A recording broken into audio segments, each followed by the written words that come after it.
The anime begins with a group of children dreaming of becoming heroes when they grow up. Their ambition is to become treasure hunters, traveling the world to explore treasure vaults in pursuit of wealth, glory, and ultimately, the title of the greatest heroes. They all aim to reach the imperial capital, Zerbrudia, one day. Later, we meet Cray, a young man walking alone in the rain. It's revealed that treasure hunters are seen as heroes in the imperial capital. These hunters venture into dangerous ruins, known as treasure vaults, to collect hidden artifacts. Treasure hunting is a perilous job where hunters face monsters called phantoms, but in return, they can achieve great wealth and fame. One of the most skilled clans in the capital, First Steps, is holding interviews for new members at a tavern. A clan is described as a group of parties that support each other because a hunter can only accomplish so much alone. To reach higher goals, hunters must join a strong party to grow with their comrades. Cray, unfortunately, hasn't succeeded in joining one yet. When he arrives at the tavern hoping to join a party, a girl named Rhoda approaches him. Rhoda introduces herself, mentioning that she recently reached level 3. Cray introduces himself in return. Rhoda explains that she has been working solo, but struggled with a treasure vault called the White Wolf's Den. A nearby patron named Greg overhears her and mocks her for attempting such a dangerous vault at level 3, calling her an amateur. Rhoda, upset at being called an amateur, becomes even angrier when Greg tells her that level 3 is considered average elsewhere, meaning she's basically a beginner. He advises her to go home before she gets hurt. Furious, Rhoda draws her sword to attack him. Just then, a guard intervenes, warning them that any more disturbances will cost them their chance of joining the clan. Afterward, Cray and Rhoda enter the tavern, where Rhoda is amazed by the number of hunters, having never been in such a place before. Cray, on the other hand, tells her it's his 5th time visiting. Cray reflects that in the world of hunters, skill is everything. Those with talent can rise quickly and make a name for themselves, while those without talent must take whatever opportunity comes their way. Rhoda asks about the party, and Cray explains that the party conducting the interviews is Brave Arc, the strongest in the capital. Brave Arc once completed a level 7 treasure vault with only 6 members, cementing their elite status. Cray points out their leader, Arc Rodan, sitting at a table. He also mentions that Brave Arc has never accepted new members through these events, as far as he knows. When Rhoda asks about an office in the back, Cray doesn't respond. Greg explains that it belongs to the original founders of the First Steps clan. This group is called the Hazani, a title given to a young group who arrived in the capital a few years ago. Their talent allowed them to become one of the top parties in the city. Their full name is the Sad Souls, and they are Cray's childhood friends. The large turnout for this event is due to the Hazani accepting new members for the first time. Soon, an adventurer named Gilbert arrives, hoping to join the Hazani. He boasts about being level 4 and claims he doesn't have time for weaklings, saying he came because he heard the best were gathering and intends to be one of the strongest hunters. A girl named Tino stops him, telling him to know his place. Despite the vice president's warning to avoid conflict, Tino insists that she deserves to join the Sad Souls, angering Gilbert, who challenges her to a duel. Concerned, Cray urges Rhoda to leave, fearing they might get caught in the conflict.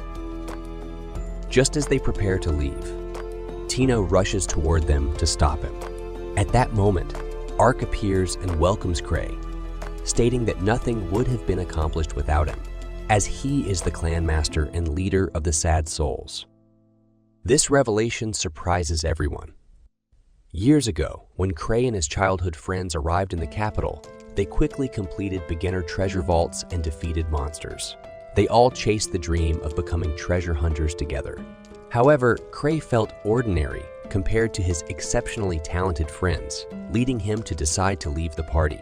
But instead of letting him go, his friends asked him to lead them, recognizing his talent for leadership and his unique skills. Cray was initially shocked when his childhood friends asked him to become their leader, as he had always wanted to retire from being a hunter. However, he eventually accepted the role, despite his reluctance. In the present, everyone is surprised to learn that Cray is the master of the First Steps clan. During a conversation with Ark, Tino warns Ark to stay away from Cray, saying his arrogance is contagious. Ark mocks Tino, finding her amusing and accusing her of spying on the crowd while pretending to be a commoner. Cray admits he didn't have time to prepare, and Ark teases him for not wearing the formal outfit they were all supposed to wear. Cray responds that hunters never listen to him, so Ark isn't the only one at fault. Tino, upset with Cray, suggests removing him from the clan list for his disrespectful attitude. Cray explains that Tino is an independent hunter affiliated with the Steps, trained by one of his childhood friends. Ark then mentions he has found a promising new candidate. Despite Cray insisting they already have enough members, Ark insists that he has found someone worth considering. Cray agrees to trust Ark's judgment. Tino, however, declares that while it's an honor to be chosen, she has already decided to join Cray and isn't interested in joining anyone else's party. At that moment, Gilbert appears, arrogantly stating that if Cray wants him so badly, he might consider joining. Cray questions why Gilbert, a level 4 hunter, isn't affiliated with any party. Gilbert responds that he wields the Sword of Torment, but Cray points out that the weapon won't make him a strong addition right away, though with training from Ark and others, that could change. Cray admits that he isn't great at judging people and tends to rely on luck when choosing members. He then makes a deal with Gilbert, saying he will recommend him to Ark, but only if he proves his ability not to lose. When asked what the most important quality in a hunter is, Cray explains that not losing is crucial because lack of strength would put the party at risk. Gilbert, confidently, declares that he has never lost since becoming a hunter, shocking everyone. Cray privately doubts that Gilbert has faced a real battle yet. To test him, Cray removes a ring from his finger and offers it as a challenge.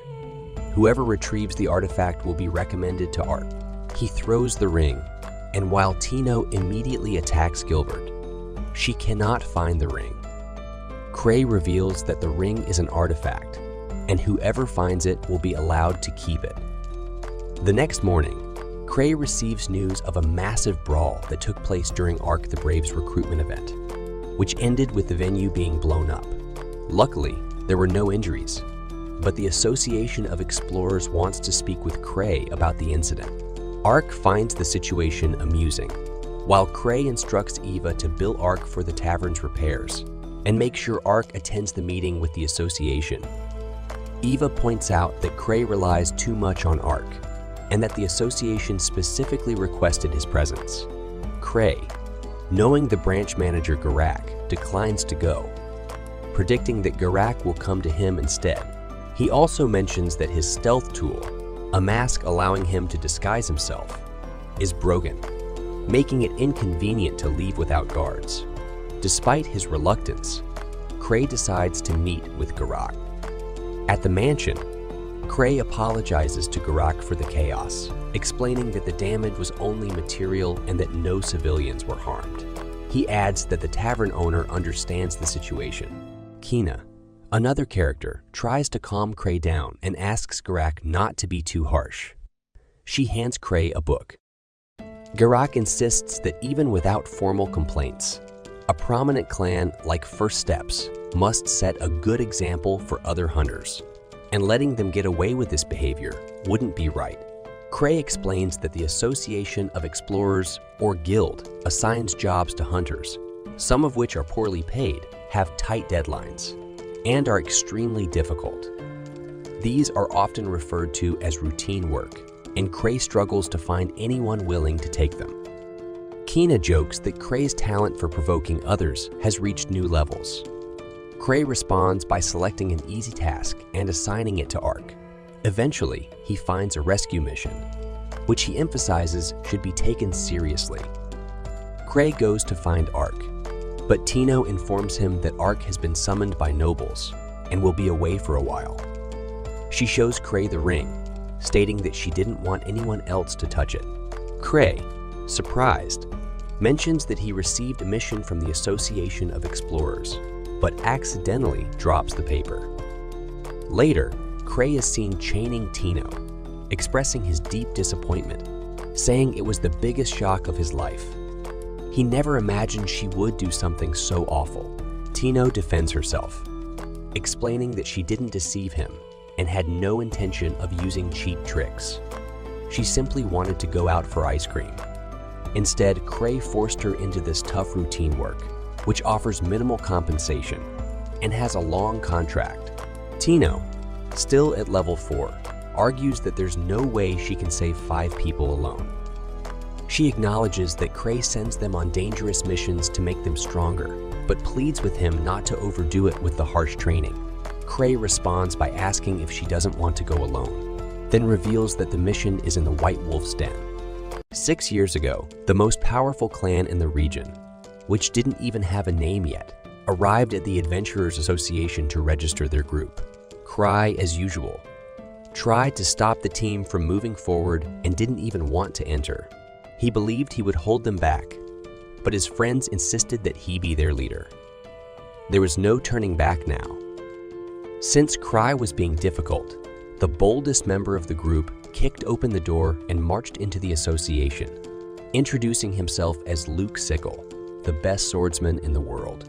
Beside him, Liz Smart told him not to hog the spotlight and introduced herself as the most powerful blade in the universe. Luke explained to a staff member that he was amazing because, as Cray always said, the truly strong don't choose their weapon.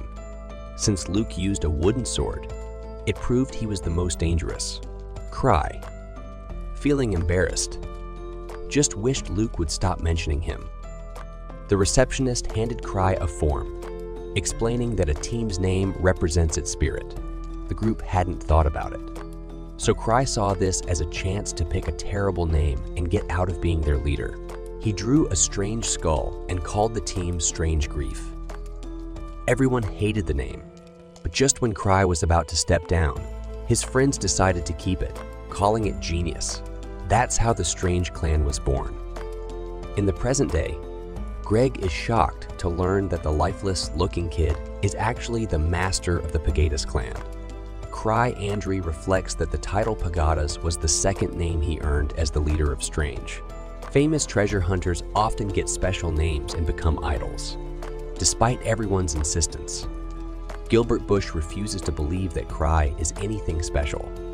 So Tino, who dislikes Cray, complains to the boss, saying there's no way she can work with this fake swordsman. Cray himself admits he's the biggest fraud in Zebrodia and far from the strongest in the capital, despite what people say because his clanmates always talk him up. Cray asks if the guests are ready for the mission, and Gilbert mocks him, saying it's an insult for someone like Cray to be ranked at level 8. Greg warns Gilbert he's picking a fight with the wrong person, but Gilbert doesn't care. Cray, uninterested in the mission, kicks Gilbert off the team. Gilbert, furious, expects Cray to beg for his approval, but Cray doesn't care. Instead, he asks Tino if she needs anything. She says she does need the master, but Cray tells her that's not happening. With everything settled, Cray turns to leave, but Gilbert challenges the 1,000 tricks, saying if he loses, he'll join the group. Cray says Tino Shade is the leader, so she'll be the one fighting. Tino confidently says she'll deliver divine punishment using the incredible range she developed through training. Gilbert, feeling cocky, promises not to hold back and challenges Cray again once he beats Tino. Cray, not wanting to fight, thinks Tino should be able to handle Gilbert. However, he worries about Gilbert's sword, the Blade of Purgatory, which might tip the fight in his favor. But then Gilbert drops his weapon, mirroring Tino's move. Tino, eager for ice cream, says she'll destroy him and then get a treat with Cray, who reluctantly agrees just to keep the peace. Motivated, Tino charges at Gilbert with surprising speed. Gilbert dodges her first strike, but she sweeps his legs, knocking him down. Determined, Gilbert doesn't give up and fights back, but Tino easily dodges him and mocks him for challenging her master. Just when everyone thought he was beaten, Gilbert remembers his past and how he was born to be a hunter. As a child, he was talented in swordsmanship and grew up believing he was invincible. Now, back in the present, Tino warns him that if he wants to survive, he'd better use his sword. Gilbert refuses to use his sword, but Tino warns him that pride means nothing when you're dead. Whether he likes it or not, he agrees to use it, though inside he can't stand the thought of being weaker than her. Cry steps in and tells Gilbert that, just like how he left his last group because of the strength gap, Cry went through the same thing. However, in Cry's case, no one left him behind, and they didn't let him stay behind, no matter how much he wanted to. Cry leaves that part unsaid.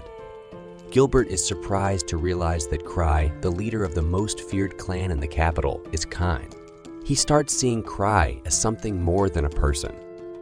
Meanwhile, Andre touches Gilbert's sword, noticing its elemental damage and extended attack range. He comments that it's a simple but good weapon, and advises Gilbert to take care of it. Gilbert realizes that Andre uses the sword far better than he ever could, despite having owned it for years. In disbelief, Gilbert yells that this is impossible and calls Cry a monster. Cry then explains that monomaterial is considered the fundamental substance of the world. Even though it's everywhere, it's invisible to the naked eye. Treasure vaults form when spiritual forces condense monomaterial, creating limited alternate worlds based on memories from the world's core. These vaults, like the White Wolf's Nest, are studied by many kingdoms, but the rules aren't fully understood. The White Wolf's Nest was once home to wolf, like monsters called Silver Moon, which were hunted to extinction. Afterward, a treasure vault appeared with a ghostly wolf haunting it.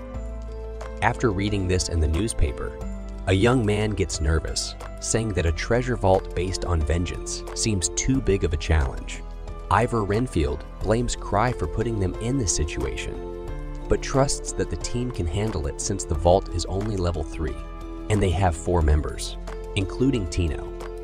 The boy thanks Ivor for telling him about Gilbert leaving his group, as he used that information at just the right moment. The clan's vice master mentions that Cry put on quite a show with a relic in the training room. Cry says it was easy to control, especially since even Gilbert could use it a little without much knowledge. Cry enjoys collecting relics of all kinds, and even asks if Gilbert would sell the Purgatory Blade. Eva loses her patience, pointing out that Cry already has several relics and even took out a loan from Sidri due to his debts. The clan's income isn't unlimited, despite equal commissions.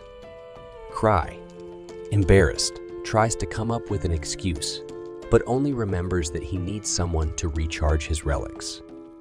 While the woman recharges his relics, a man tells Cry that a ghost in the shape of a wolf has appeared near the White Wolf's Nest and destroyed an entire caravan of level 3 escorts. Cry thinks his team can handle it, but the man insists the ghosts in the area are getting stronger. The woman adds that a powerful level 5 lancer, Rudolph Divu, has shown up there. Cry remembers that Rudolph is on the guild's wanted list and worries the mission might fail. He hopes Gilbert has recharged the Purgatory Blade. Meanwhile, the team is on its way to the vault. Tino reveals that she left a will before leaving, believing that since Cry sent her, the mission won't be easy, but she trusts he wouldn't send her to her death. However, the rest of the team, except Tino, believes Cry, has put together the most random group possible. Gilbert accepted the mission because Cry, the 1,000 tricks, somehow knew why he left his old group. Tino explains that Cry is a genius at deduction and knows the capital and its surroundings well. Ruta doubts this, but Greg thinks only a calculated mind could have handled the bar incident so smoothly. Taking advantage of this, Tino reassures the team that Cry planned everything for the mission to go smoothly and would never send them to their deaths. Ironically, after sending them off, Cry decides to catch up with them to order them to abort the mission. Back with the team, they encounter a ghost wielding a sword and shield at a level far beyond human abilities. Meanwhile, Cry searches through endless clutter for relics. Eva scolds him for carrying a banned slime, but Cry is in a hurry. He grabs a broken, unstable relic and takes off, hoping this isn't his last flight. This brings an end to SO2. Years ago, in the early days of Grieving Soul, the clan had only been in the capital of Zabrudia for a week when Gilbert was already furious. His prized sword, the Blade of the Testament, shattered like a twig. The other Envia's members joked that fighting a ghost Cyclops with a stick would be hard, while Tino Shade pointed out she never expected to find a Cyclops in a level 1 vault since those monsters belong in level 4. A drunken tavern customer overheard their conversation and called them rookies, claiming that a Cyclops would never appear in the Goblin Cave. And even if it had, there was no way they would have survived.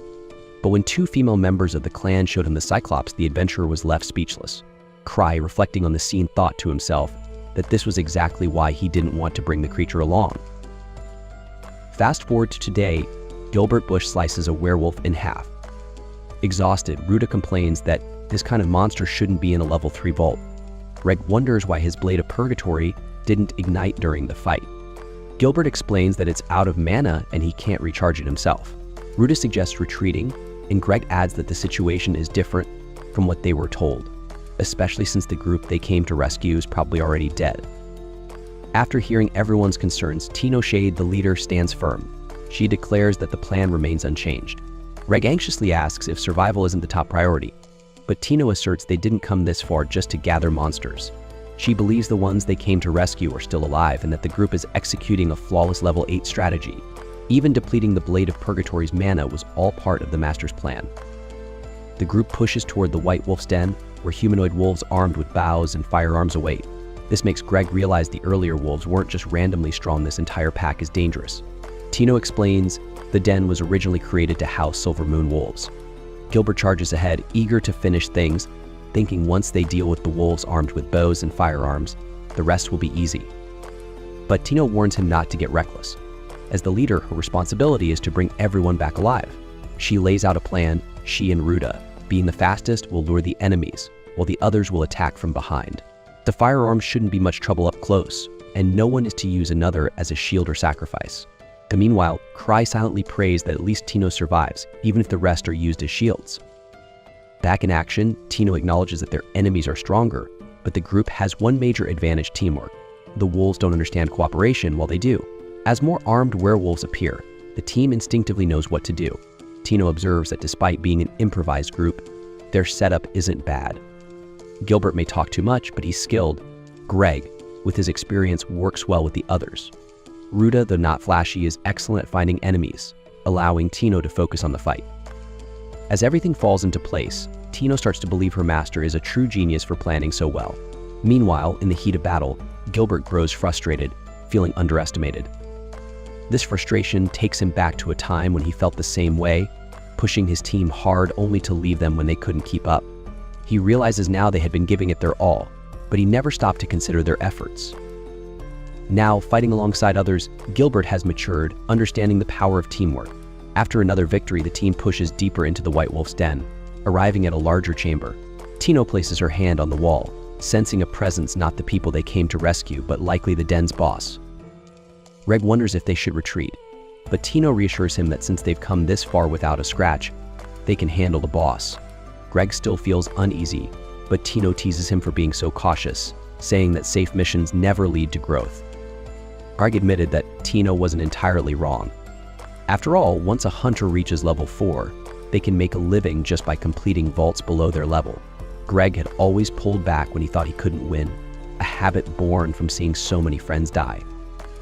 Tino pointed out that although Greg had been a hunter for a long time, he joined this group to change that mindset. That's why the master put him here. Cry wouldn't have chosen someone he barely knew otherwise. Cry wanted to save everyone, making him like a god, Tino added. Everything Cry did was calculated, part of a flawless plan executed with perfect precision. Ruta, curious, wondered why she was chosen for the team. Tino didn't have an answer at first, but it quickly dawned on her Ruta was very beautiful. Before Ruta could respond, Tino cut off the small talk, calling the group to move on. Meanwhile, Cry, far from the god they imagined, was panicking. He had no idea where the group he sent was, and the relic he used to fly was more like a plane without brakes. Despite the rough ride, he crash-landed into the White Wolf's den completely by accident. Back with Tino's team, they faced the dungeon boss, a massive white wolf. As soon as it moved, the group hesitated, clearly shaken by its power. They were torn between fighting and fleeing. Tino noticed the wolf wasn't wearing a helmet, revealing a weak spot. This was one of Cry's challenges, and she knew she had to pass it. She ordered Gilbert to block one of the wolf's strikes while she handled the rest. Gilbert braced himself as the beast's axe came down, holding it off for a brief moment. Greg struck the wolf's leg, but it quickly tossed him aside. Tino fearlessly charged in, impressing Ruta. Greg's sword shattered after taking a heavy blow from the axe, but just as the wolf prepared for another strike, Ruta rushed strike. She pushed him out of the way, and Tino seized the moment, scaling the wolf's axe and delivering the final blow. After the victory, Tino realized her injury was serious, but a healing potion quickly took care of it. Greg mourned his broken sword, but Gilbert reminded him to be grateful it wasn't his head. Greg thanked Ruta for saving him, but they all knew their mission wasn't over yet. Tino handed her sword to Greg, since he was now unarmed. Just then, a giant spear flew toward Tino, narrowly missing her. As they regained their composure, 4 more massive white wolves appeared, identical to the one they had just defeated. Even Tino felt the pressure now, realizing Cry had sent them into a much tougher challenge than expected. Faced with this overwhelming situation, she ordered everyone to flee down a narrow passage that would hinder the wolves' movement. But one of the wolves blocked their way. Greg suggested that Tino and Ruta, being quicker, should escape, while he and Gilbert sacrificed themselves. However, Tino insisted that the wolves' eyes were their greatest weapon, and they had a chance if they attacked as a team. The formation quickly came together, with Gilbert leading the charge. He blocked one wolf's attack, while Greg struck, but both were knocked back. Ruta hurled shurikens at another wolf's eyes, but it shut them just in time. Tino then used a technique she had developed under Cry's training and accessory that emitted a bright flash to blind one of the wolves. Gilbert took advantage of the moment, attacking the wolf. But even blinded, it threw him against the wall with immense force. Tino scolded herself for a poor strategy that put Gilbert in danger, and it seemed like the end was near. The team was surrounded, and they were out of options. At that moment, Cry crashed into the scene, accidentally taking out one of the wolves with his wild flight. The remaining wolves hesitated, shocked by the sudden destruction. One wolf attacked, but Cry used one of his accessories to block the blow and fired projectiles at another, bringing it down. Cry, with 17 security rings at his disposal, could do plenty in battle, but all he wanted was to go home. He didn't even care about the group he was supposed to rescue. To end things quickly, he tossed a pendant into the air and detonated it with one of his rings, creating a distraction for the group to escape. They all retreated, though Tino, injured, was slower than the others. Gilbert complained about the pace, but Ruta pointed out that the leader was setting the pace for the wounded. In reality, Cry was running as fast as he could, which just happened to match the speed of the injured Tino. Tino, believing Cry was being considerate, thought back to his kindness, a trait she had admired since she was young. Once they had put some distance between themselves and the wolves, they took a break. Cry used another relic to heal Tino's wounds. Gilbert, slightly irritated, commented that Cry relied on items for everything, but Cry didn't care. Despite his apparent cluelessness, the group still looked to Cry as their leader, even though he had no idea what to do next or how to get out of the mess they were in. When Cry was a child, he always amazed his clanmates with the number of relics he controlled. Fascinated by these items, he saved up money to buy as many as he could. One day, Liz asked if Cry would use a relic suited for her, but Luke thought that was unfair since relics were expensive. He said the leader should use relics that benefit everyone. Tino joked that it finally paid off for Cry to be a hoarder because she would be rewarded for being their energy source. Liz, curious about a relic she held, asked about it. The owner explained it was a magic pouch capable of carrying more than it seemed. Tino thought it must have been expensive, but Cry said it was cheap because it could only store chocolate. Tino then realized how useless it was. Liz caught Cry's attention by showing off a bracelet she liked, but she was suddenly thrown to the ground twice before she could react. Embarrassed, Cry explained that it was a labyrinth ring that distorted a person's sense of space when worn. Meanwhile, Luxical was struggling. Cry then revealed that the bracelet was cursed. So later, Luke developed an intense desire to harm others. Fortunately, the dangerous relics were later used as training tools for Luke and Liz. Fast forward to the present, Cry's group was walking through the narrow corridors of the White Wolf's nest. The paths split continuously, making everything look the same, and there was no way to tell where they were. Despite this, Cry was somehow leading the group, even though Tino and Ruta were the rogues. Cry glanced back, trying to see if Tino would look at him. He worried that she might hate him for bringing her on this chaotic mission. When she did look back, Cry thought she might not want to talk to him anymore, causing him to panic. Even though she had always said she adored him, Cry felt he had made a huge mistake and figured he might need to apologize. Gilbert then asked if they were heading toward the exit, making Cry look back again, leading the whole group to do the same. Internally, Cry admitted they were supposed to be heading for the exit, but he didn't know the way. Tino then informed Gilbert that figuring out the leader's plan was part of the training, and revealed that they had never been heading toward the exit. Even Cry was surprised as Tino explained that she had checked the map and knew where the cave's pathways led. To get out, they would have to return to the boss chamber. At that moment, Cry realized he had messed up, especially since he hadn't even known the giant wolves were the bosses. Ruta then asked where they were headed, even though she knew it was part of the plan. But Cry stayed silent because he had no idea. He just wished the others wouldn't rely on him so much. Also, if you are enjoying our video, then don't forget to like, share, subscribe, and comment on how much you would rate this anime. They kept walking in silence until Cry took a turn. The others, however, noticed something in the opposite direction, and Tino reiterated that everything her master did was for a reason. With that said, everyone ran in the opposite direction. Confused, Cry went to check what was happening and found the soldiers they had come to rescue. The leader, Rudolph, thanked them, and Tino gave all the credit to her master, claiming he always knew what he was doing. Cry responded that it felt more like a coincidence, which puzzled Gilbert. Greg noted that it only made Cry seem more mysterious. Ruta mentioned she had given potions to the wounded, but they were tired and needed food. Cry then pulled out his magic pouch filled with chocolate and handed it to the soldiers. Gilbert asked how the pouch worked, but Cry said it was a secret. Greg admitted he thought there had been a mistake when he heard the missing soldiers were level 5, but Rudolph explained that they had been caught off guard by a strong enemy. It wasn't the wolves that had overpowered them, but a lone ghost with a skull-covered face, likely the embodiment of the wolves' resentment. After the humans exterminated the wolves, their hatred had accumulated in the vault and turned into this powerful entity. Rudolph believed his theory was correct, because he couldn't think of any other explanation. He and his men had been confident, but the ghost still existed.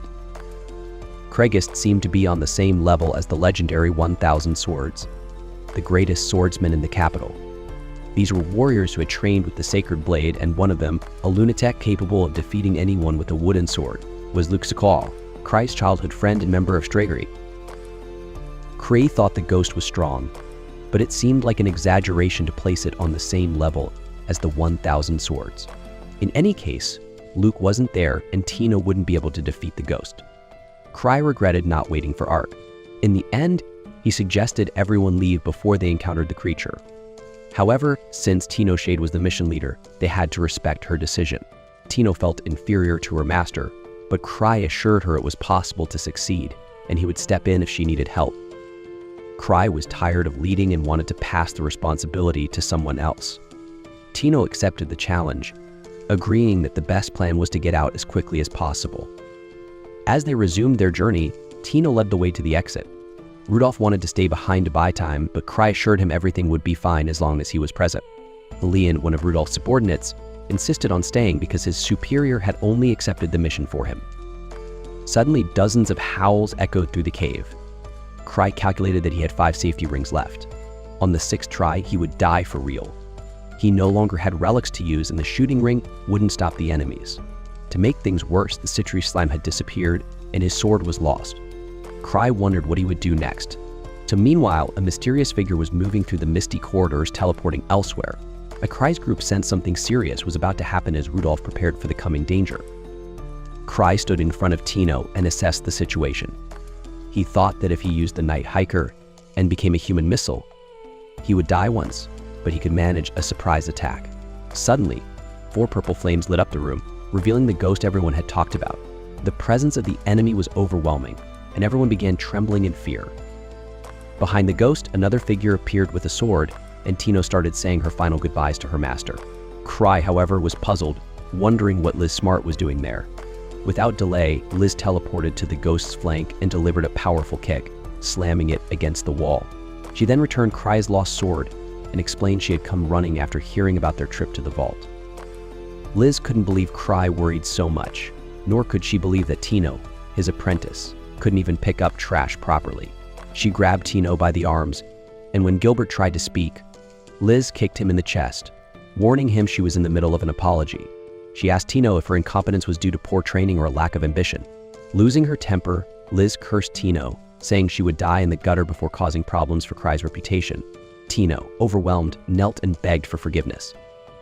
Cry stepped in, telling Liz that Tino had done great on the mission and that Liz herself was doing an excellent job. Liz, feeling proud after her master's praise, remarked that all Tino lacked was the will to die. At that moment, a giant wolf appeared, wielding a minigun and firing wildly. Liz calmly put on her mask and seemed to stop time, grabbing one of the bullets midair. After the shooting stopped, she dropped the bullet and scoffed, angry that the enemy had underestimated her with such a pathetic weapon. She criticized Tino for being scared of such a toy, ruining her reputation as a master. Liz then leaped at the wolf, kicking it in the head and dragging it to the ground with a powerful trail of energy that exploded on impact. In the chaos, she screamed that killing enemies in whatever way you liked was the most fun thing in the world. Now only the ghost and its sword remained. It attacked Liz with impressive speed, but she caught the blade with one hand, showing Tino that this was how it should be done. Such a move didn't even require much effort. She then kneed the ghost in the stomach and punched it to the ground. As Liz fought, she taught Tino the importance of attacking with everything you've got, even if it risked your life. Calling Tino every name imaginable, she made the poor girl cry.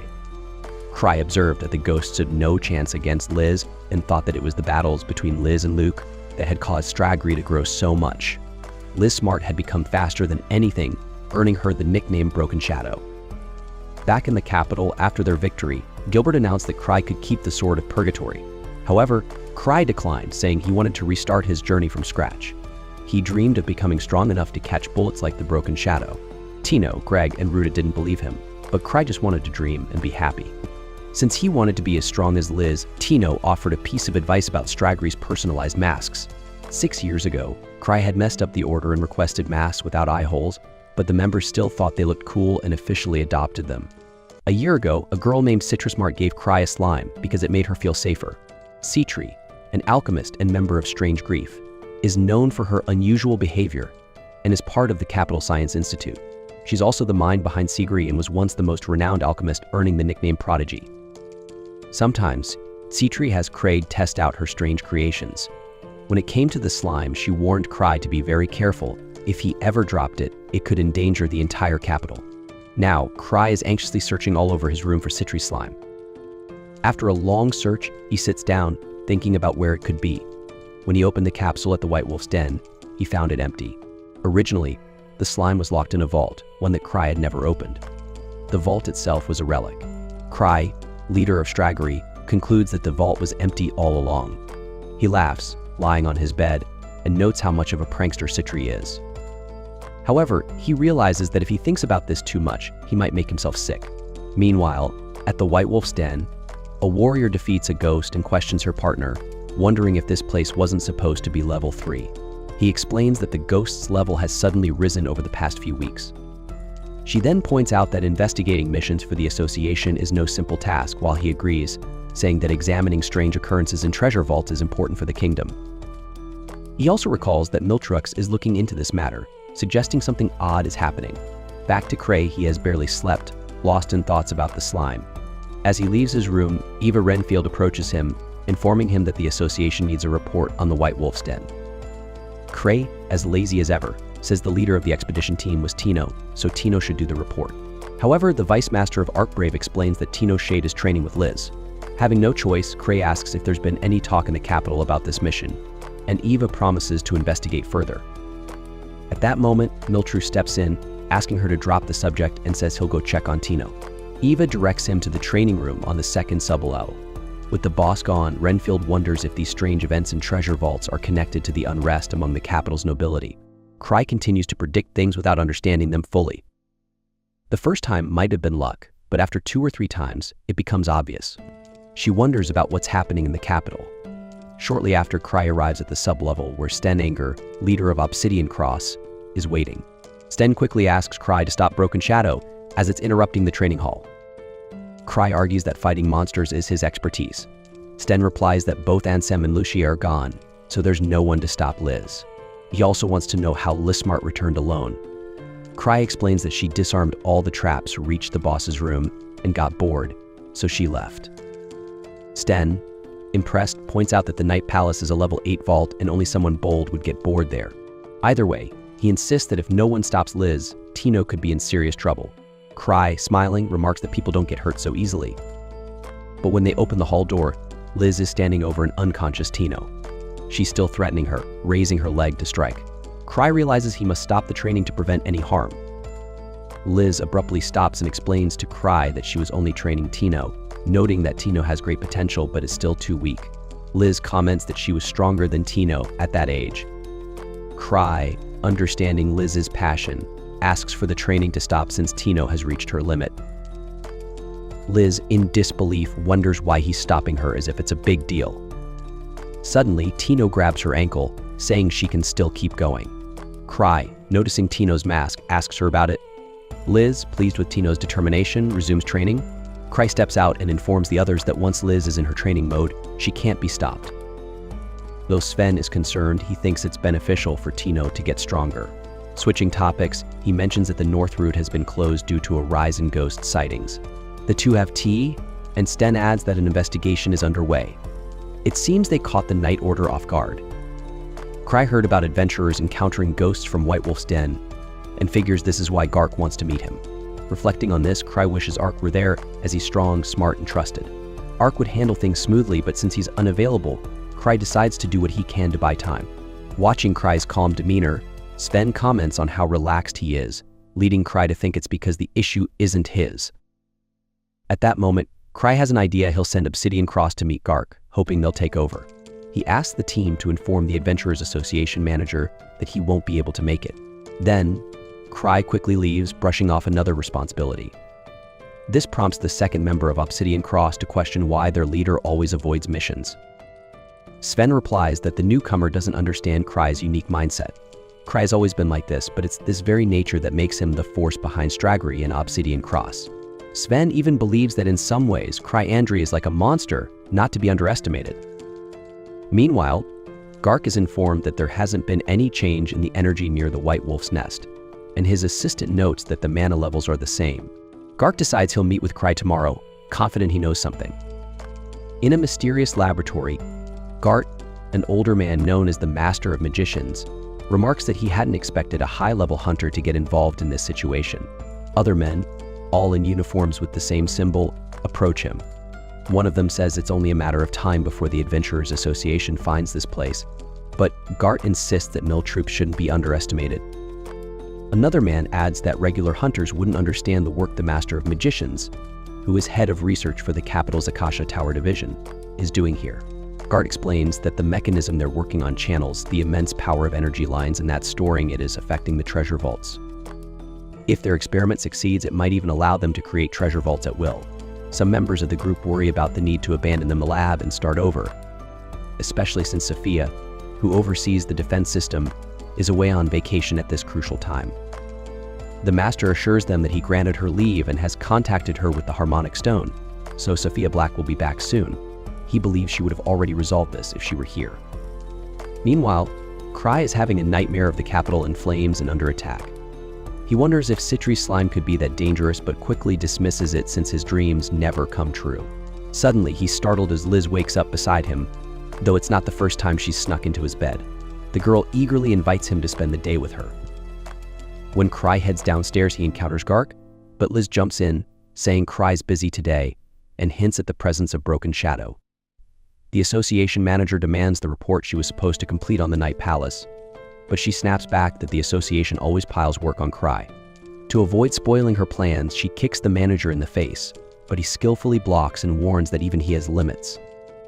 As the two start brawling, Cry takes the chance to invite Kina for tea. While with the manager's assistant, he nearly reveals there's more going on than just the white wolf's nest issue, but pretends he can't share more in case anyone overhears. Secretly, Cry is aware he might have released a dangerous slime in the capital, but can't admit it. Meanwhile, the hall becomes a battleground as Liz and Gark clash, with Liz taunting him for being out of shape. Gark finally loses his patience and channels an overwhelming energy from within. When Cry returns to the hall, he recalls how the branch manager of Zabrudia was once called the War Demon, back when he was level 700. To prevent further destruction, Cry urges them to stop fighting. Eve arrives and is horrified at the mess in the hall. Cry and Liz then go out together, with Liz poking fun at Gark, saying he's become a weak old man. Gark insists no troops would believe it, but Liz doubts he could clear the Night Palace at his current level. Cry asks her if the dungeon boss was harder than the one in White Wolf's Nest. Liz casually mentions that defeating the nest boss was so easy she didn't even notice it was a boss. Cry suddenly remembers that Citri and the others are still at the Night Palace and realizes that if they don't return soon, the lost slime could create chaos. Seeing his concern, Liz asks what's wrong, and he asks her what she'd do if Zabrudia were destroyed. Liz replies she would flee south with Cry, as she's never seen the sea, and it would be a perfect opportunity. With that, she leaves her bag with him and runs off to pin down a random civilian, accusing him of watching them suspiciously. Cry asks her to let the man go, and he bolts. Now safely away, the man wonders why Miltrux let him go and suspects that Cry knows more than he's letting on about the plan. If you enjoyed this, drop a comment and subscribe for more. When Sven arrives, he quickly realizes he's fallen for the trickster's usual antics. His boss has thrown him into a chaotic mess. The ghosts in the den are far stronger than they anticipated. Meanwhile, the protagonist and Liz Smart arrive in the most dangerous area of the capital, though a group watching them believes the real danger there is the notorious Shattered Shadow. Liz wants to know if Cry has any business in the area, and he simply replies yes without going into details. As they walk, Cry remembers Eva telling him that several people have disappeared in this area recently. Although disappearances aren't unusual here, he's concerned that Citri's slime might have attacked someone nearby. He also recalls that a new ice cream shop opened here, so he figures they can accomplish two things at once. Liz asks again about their purpose, and Cry casually invites her to the ice cream shop. The ice cream man, who they had previously helped, sees them approaching through the shop window and panics. He fears they might have followed him and suspects that freeing him was a setup to lure him here. This new ice cream shop, however, is actually a hidden research center that Cry must not discover. The man quickly tries to close up, but Sophia Black returns from her break and steps inside. Liz knocks on the rolled-down door, demanding they let her and Cry in, but Cry calms her down, suggesting the shop is probably closed. Liz smells something sweet and insists she saw the shop open just moments ago. But Cry, not wanting trouble, suggests they leave. Inside, the man breathes a sigh of relief as he watches them walk away.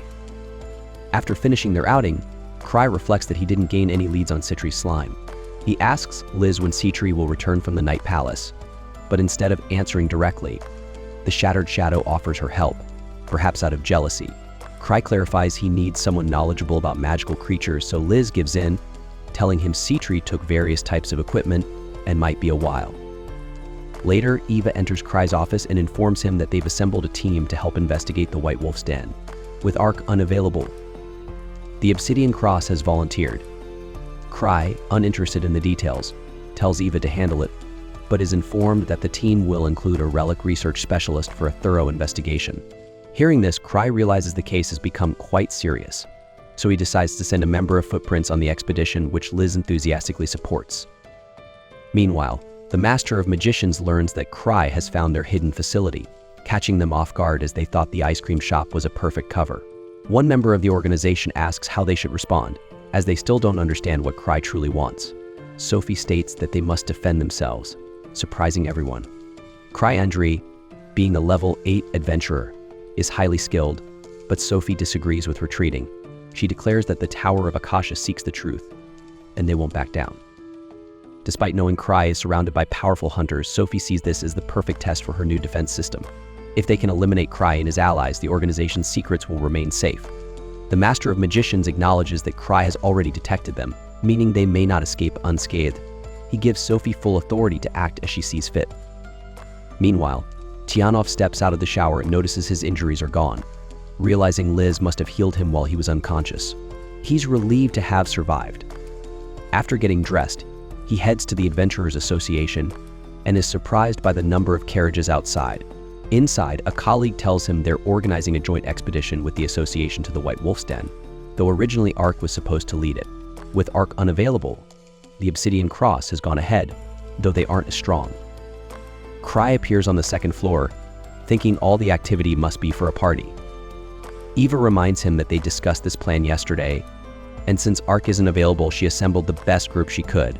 Cry, realizing that putting the entire burden on Ark was ideal, now faces the challenge of sending enough people without overspending. He proposes sending only half the group, which terrifies the hunters since only Ark and his elite team could normally handle such a mission.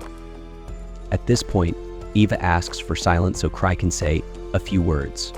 Reluctantly, he steps forward, explaining that the vault was originally rated as a level 3 mission, so half the hunters should suffice. Still, the hunters are nervous, so the deputy master of Arkbrave asks if there will be a reward. Eva confirms there will be additional funding, which reassures Cry, but does little to quell his anxiety about not finding Sitri's slime yet. He begins to worry about what could be lurking in the White Wolf's den, as even the most experienced hunters are nervous. Yet, he feels compelled to assign the responsibility to as many people as possible to minimize his own involvement. Suddenly, Liz appears and boldly declares that she wouldn't even need half the team or might even go alone. A hunter remarks that Liz only speaks confidently because she's strong, to which she retorts that this attitude is exactly why they aren't leveling up. With a sense of authority, she steps up to the leader and asks to take on the mission, but he immediately refuses. He thinks it would be unfair to Tino, and with so many people already going, Liz's involvement could just cause chaos. With this in mind, he decides that everyone should participate in the investigation. Emma asks if Cray will lead the team to the vault, and this question nearly drives him mad. The hunters expect him to guide them into the den, so Cray quickly makes up an excuse, saying he has other matters and will meet them later. For now, leadership will stay with Obsidian Cross. He hopes to only show up when the situation is already under control. Back in the den, Obsidian Cross finds nothing unusual, except that the ghost Ez grows stronger as they go deeper. Meanwhile, the leader of Straggery endures Liz Smart's persistent request to join the mission. To pacify her, he pretends he needs her help elsewhere. He then instructs the team leader to be cautious of any unusual slime they might find in the White Wolf's den. At the same time, Master Magus learns the hunters are heading in force to the den. He then unveils the institution's newest creation, the mana agitation device. Sophia explains that this defense system is equipped to face strange grief, even if only 3 members are present. The device lists Cryandry, known as the Thousand Tricks Smart, the Broken Shadow, and Sitri Smart as potential targets. With defenses ready against physical attacks, the Broken Shadow should be easy to handle. The Thousand Tricks may be the group's strategist, but he weakens without people to command. Finally, Sitri, Sophia's own arcane follower, could struggle against this system, as her lawful methods cannot overcome it. With that, Magus entrusts Sophia Black with the mission to defeat Strange Grief. Meanwhile, Sven receives orders to leave the den with Obsidian Cross and the other hunters, so he signals Henrik to blow the emergency whistle. Outside, some hunters grumble about being pulled out of the cave, saying they saw nothing unusual. They find it absurd to worry about the slime without solid proof.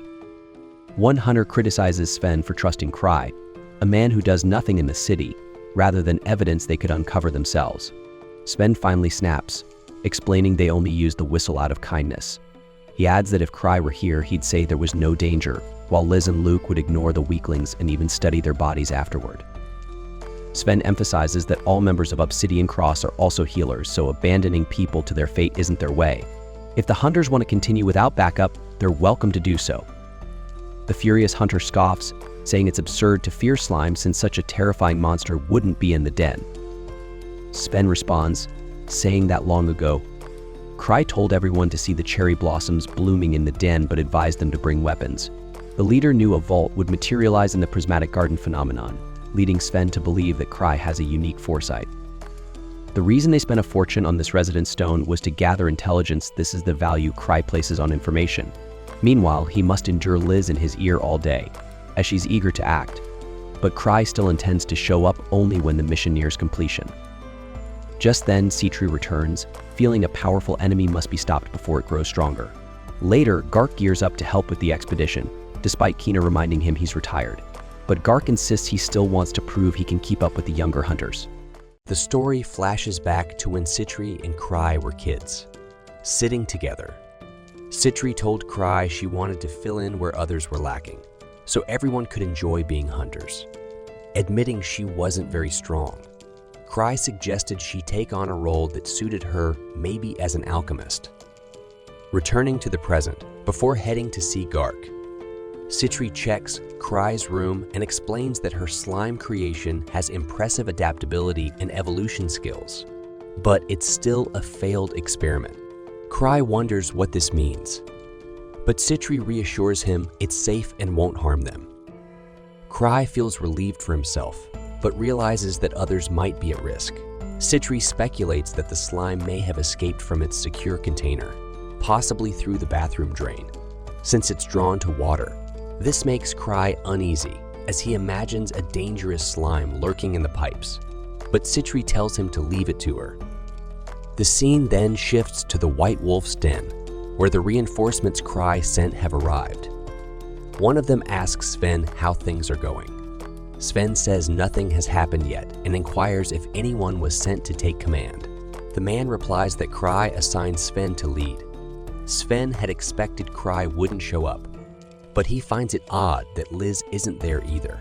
The man explains that Cry took Liz and Tino for another task.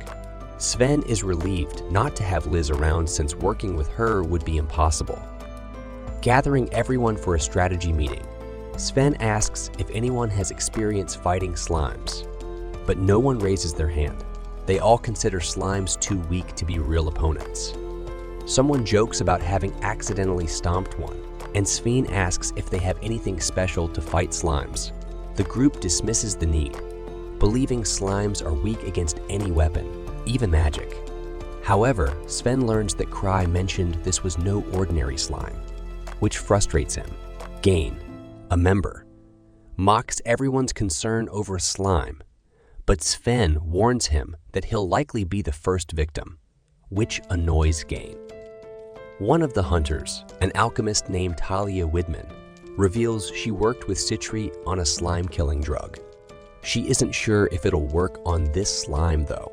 The scene then moves to the Akashic Tower's hideout, where Noctis Cochlear talks to his disciple, who assures him their forces will annihilate the hunters they're up against. Noctis asks her for her first move, shifting the scene back to the White Wolf's den. Sven organizes his team, instructing them to use whistles to signal discoveries or emergencies and assigning some to rescue duty. As the mission begins, they find little unusual, only some wolf knights in the treasure vault. They start wondering if Cry was mistaken. Gain taunts them for their worry, claiming they'd be done already if they didn't follow their idiot leader. Sven brushes off his complaints, which irritates Gain. Gain wanders off alone, muttering about his distrust of Cry. In the forest, he spots a chained wolf knight and two suspicious figures nearby, who discuss injecting the creature with enchanted mana material to transform it. Gain confronts them and quickly defeats them, but one manages to inject the wolf knight with mana material. The knight transforms into a slime-like creature, breaking free. Realizing the danger, Gain blows his whistle. Hearing it at camp, Sven orders his team to recall everyone from the labyrinth. The hunters rush toward the source of the whistle, and Sven asks one of Gain's team members where he is. The teammate replies that Gain hasn't returned, which surprises Sven. Soon, they find Gain, but he's badly hurt, with one of his hands severed. Gain says that Thousand Tricks was right. There's a slime in the forest. They soon spot it, and Talia realizes she's never seen a slime like this before. Sven orders the mages to distract the giant creature, saying they need to stop it here. He fires an arrow, but it has no effect. The mages hit it with spells, but even after all their attacks, the slime is completely unharmed. Meanwhile, Henrik helps bandage Gain's wound. Gain tells Sven that some strange people injected the wolf knight with something weird, which transformed it into this monstrosity. Sven fires more arrows, but the slime seems unaffected. Sven can't believe both physical and magical attacks are useless. When a hunter asks what they should do, Sven replies that they can't leave this monster here. As the slime attacks, he orders everyone to dodge and hold it back since it moves slowly. He pulls out a special drug Talia gave him earlier. Talia explains that the slime should self-destruct on contact with the drug. Sven distracts the slime and drops the drug in its path. When the slime steps on it, it explodes inside the creature, but it still doesn't fall. Talia is shocked the drug failed. Sven, convinced it's no ordinary slime, hears a hunter mention that Cry had warned them it was slime-like. Frustrated, Sven wonders how many times Cry will almost get them killed. Just then, Citri arrives, announcing that the slime is shielded by a magical barrier. Sven is surprised to see her. Citri explains that Cry sent her, anticipating trouble. She tells everyone that a strong magical force surrounds the slime, creating a barrier that deflects arrows and magic, a force even stronger than a level 8 treasure vault. As Citri analyzes the slime, it lunges at her, drawn by her high mana level. She pulls out a capsule and throws it at the slime, telling Sven to shoot it. He does, and the slime is destroyed. Sven asks what she threw, and she explains it was anti-mana material. Dark arrives asking if it's over, and Sven is surprised to see him ready for battle. Citri says Gark gave her a ride and hints that she has a theory about who's behind this. At the Akashic Tower hideout, Noctis is surprised. Citri took down the demonized creature so easily and realizes she must have understood the potion's effects. Meanwhile, Citri tells everyone that Noctis and his secret group Akashic Tower are behind this, working to manipulate treasure vaults. City officials at camp are skeptical, as Noctis was exiled from the capital. Citri replies that she didn't expect them to believe her, which is why she's been tracking Noctis alone. She adds that the monster they fought was just one result of his experiments. Talia wonders if Citri means there's a device underground, and Citri confirms, explaining that Noctis would need a lot of equipment to do this, likely with defenses prepared. They decide to interrogate the mage Gain captured, expecting more monsters like the one they faced. The hunters feel reassured as long as Citri has more anti-mana material, but she admits she's out. However, she's determined to study the creature and find a solution, confident they'll succeed with everyone's help. She asks the hunters to lend their strength, admitting her own limits. After she leaves, Henrik notes her honesty about her weaknesses, and Sven calls her a powerful weakling, warning Henrik not to underestimate her clever ways of surviving. Elsewhere, Liz nags Cry to go to the White Wolf's den with her, but Cry, waiting for the right moment, keeps putting her off. From the shadowy depths of the Akasha Tower, the tension among its members was palpable. Many were deeply dissatisfied with Sophia Black's decision to send the demonized ghosts into battle one by one. To them, this strategy was nothing short of reckless. They argued that isolating their strongest assets would lead to needless sacrifices when unleashing them all at once could overwhelm the enemy. Flick, frustrated, criticized Sophia's lack of military experience. He dismissed her as just a researcher who knew nothing about the art of war. Her communication stone was unresponsive, and she had conveniently left to check the defense systems. Annoyed, Flick reminded his comrades that their opponent was the infamous Thousand Tricks. Facing such a cunning adversary without proper preparation would lead to disaster. One of the group pointed out that the Master had given Sophia full authority, but victory mattered more than following orders. Flick, emboldened by the sentiment, decided to defy her. He commanded the release of all the ghosts at once, declaring he would show Sophia what true warfare looked like. Meanwhile, at the Stradberry camp, the captured Akashians were being interrogated. The hunters had discovered that Akasha Tower was responsible for creating the demonized ghosts. Citra Stitchery, the alchemist leading the interrogation, assured the prisoners she wouldn't harm them, but she demanded to know if their master was Magus. The prisoners remained defiant, vowing to die before betraying their leader. This defiance only confirmed what Citri already suspected. They were disciples of Noctis Kokler, a known manipulator. She explained her familiarity with Noctis and reiterated her desire to avoid unnecessary violence, but she insisted on knowing his location. When the prisoners refused to answer, she jokingly pulled out a vial of colorful liquid, pretending it was a dangerous truth serum. Adrian, one of her allies, protested, worried it could cause irreversible damage. Citri laughed and drank it herself to prove it was harmless. Before the tense moment could escalate further, a thunderous roar erupted from the forest. The camp erupted into chaos as everyone rushed outside. Emerging from the trees was a colossal demonized ghost, its immense size and power striking fear into the hunters. The captured Akashians laughed, declaring this beast would be the hunter's end. Sven, one of the soldiers, stared at the monster in disbelief, questioning how they could possibly defeat it. Citri quickly took charge. She explained that the ghost was protected by rotating magical barriers. The soldiers needed to test the barrier's strength and direction to find a weak spot. Citri instructed shield bearers to stand at the front and report any strange force they felt while bracing their shields. Lyle, a nervous soldier, stepped forward. The ghost attacked, sending Lyle's shield flying. Citri then ordered the mages to immobilize the creature, but the ghost skillfully dodged their spells. Observing the pattern, Citri deduced that the force field rotated to the right, making close combat nearly impossible. Gark, a veteran hunter, lamented that his axe was useless against such an enemy. He suggested waiting for the ghost's mana to deplete, but Citri dismissed the idea.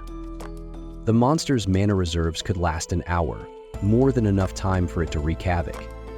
She proposed focusing their firepower on a single point to exploit any potential weakness. Yet, she admitted that their current weaponry might not be sufficient. As if things weren't dire enough, a second demonized ghost appeared. Sten urged Citri to order a retreat, as the soldiers were exhausted and couldn't handle the escalating threat. Gark hesitated, noting that retreating with the injured would be risky.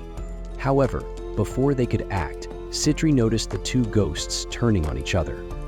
She quickly explained that the demonized ghosts were instinctively drawn to mana-rich targets. If there was another source of mana nearby, the creatures would attack it instead. Soon, a third ghost emerged, joining the chaotic battle between the others. The hunters watched in stunned silence as the forest became a battlefield for the rampaging monsters. Back at Acacia Tower, Magus was furious over Flick's insubordination. He had explicitly instructed everyone to treat Sophia's orders as his own. Listening in through a communication stone, Sophia mocked Flick, pointing out that even without combat experience, her strategies were never without reason. Flick, thoroughly humiliated, promised to redeem himself after his reckless mistake. Sophia shifted her focus to the hunters. She noted that the enemy forces now included Citri, Stitchery, and Gark Welter, a retired level 7 hunter known as the War Demon. Despite his retirement, Gark's reputation alone was enough to terrify the Akashians, especially since the tower was running low on potions. Noctis suggested retreating, but Sophia disagreed. If the hunters extracted information from their captured comrades, the tower's location would be compromised. Instead, she proposed a bold plan. They would release the Malice Devourers, luring the enemy into formation, and then unleash their trump card. Flick was reluctantly assigned to command the Malice Devourers. Despite his apprehension, he vowed to succeed, determined to restore his tarnished pride. At the Stragri camp, Talia observed Citri's smart with admiration. Known as the Prodigy, Citri was not just a genius among hunters, but also someone who pursued truth fearlessly, no matter the dangers ahead. Her brilliance was undeniable, but what set her apart was her commitment to staying within the bounds of the law. Talia could not help but feel a pang of envy, believing she could never match Citri's intelligence. As Talia reflected, Sten interrupted her thoughts. Frustrated, he grumbled that the anti-slime substance had failed. He added that Kreia never provided crucial information on these missions and complained that the enemy wasn't even a slime as previously described. Shaking off his irritation, he noticed the prisoner's unbroken focus on Citri and asked Talia to remain vigilant before walking away. Meanwhile, Gark approached Citri with a drink and urged her not to push herself too hard, warning that the Hunters Association could not take on the Tower of Acacia alone. To his surprise, Citri confidently revealed that she had deduced the location of the enemy base. Wasting no time, she gathered the investigation team and shared her findings. Using spiritual line patterns, mana concentrations, geological features, and the emergence points of the monsters, she pinpointed the base's location on a hill. The Akashian prisoners panicked at her analysis and tried to dismiss it as wrong, but their reaction only confirmed her suspicions. Citri declared that they needed to strike immediately before the enemies could escape. Terrified, the prisoners screamed Sophia's name. Curious, the allies questioned who Sophia was. Citri revealed that Sophia Black was not only her arch-rival, but also the mastermind behind the Tower of Acacia. Alongside Noctis Cochlear, Sophia was one of the most cunning and despicable mages Citri had ever encountered. Citri vowed to end this once and for all, determined to see Sophia locked away in the Southern Historia prison. Elsewhere, Cray, Liz, and Tino made their way toward the camp. Known as the Thousand Tricks, Cray admitted he had arrived earlier than planned. He had hoped to appear only after the situation was resolved, as he lacked the relics and defensive tools needed for combat. The path was pitch dark, prompting Tino to reach for Cray's hand for guidance. Before she could, Liz snapped at her like a jealous guard dog, declaring that Tino was far from worthy of such an honor. Cray, amused, corrected Liz's misuse of light years as a measure of time rather than distance, but let the matter drop. Using his owl vision relic, he scouted ahead, unsure how long the relic would last. Liz assured Tino that she would obliterate any threat in their path, and instructed Tino to follow her lead. Cray, reflecting on his earlier criticisms of their mission leader, muttered that he might have avoided injury if he had listened more carefully. Citri, who had rejoined the group, commented that Cray was born to be a treasure hunter and could easily reach level 10 someday. While Cray might be weak in battle, Citri pointed out that combat strength was not always what mattered most. Sven asked Citri why she had not brought her usual magical creature companion. She explained that Killiam was undergoing maintenance, but their conversation was interrupted when a ferocious spell struck the group. Above them, Flick appeared, boasting about the calamitous thunder spell he had unleashed. Confident in his power, he declared that Sophia Black's assistance would not be needed as long as he was in charge. Flick landed among the wreckage, lamenting the amount of mana the spell had consumed, but satisfied with the destruction it had caused. Sven, still standing, recognized the attack as coming from the Tower of Acacia. Citri emerged unscathed, unimpressed by Flick's display. She noted that using Arya's spell was a reckless move, especially when hostages were involved. Citri dismissed the attack as minor compared to the high-level threats they often faced. She drew a pistol filled with a strange liquid and used it to heal Sven. Reinvigorated, Sven launched a counterattack against Flick, knocking him down with a swift strike. Before Sven could finish him off, a Malice Devourer intervened. The creature blocked Sven's next attack and prepared to retaliate. Gark stepped in, wielding his axe to protect Sven. Meanwhile, Citri quickly regenerated her other allies, readying them for the next wave of battle. Back at the Akashian base, Magus was furious with Flick. Not only had Flick failed to bring all the Malice Devourers as ordered, but even his calamitous thunder had failed to stop the Hunters Association. Magus suspected that the unfolding events were part of a calculated plan orchestrated by the Master of Tricks. However, Noctis remained determined to defend the base. With the remaining Malice Devourers and their trump card Acacia and Sophia Black, they prepared to make their stand. As the hunters closed in on the enemy stronghold, Gark summoned Citri and Sven to lead the assault.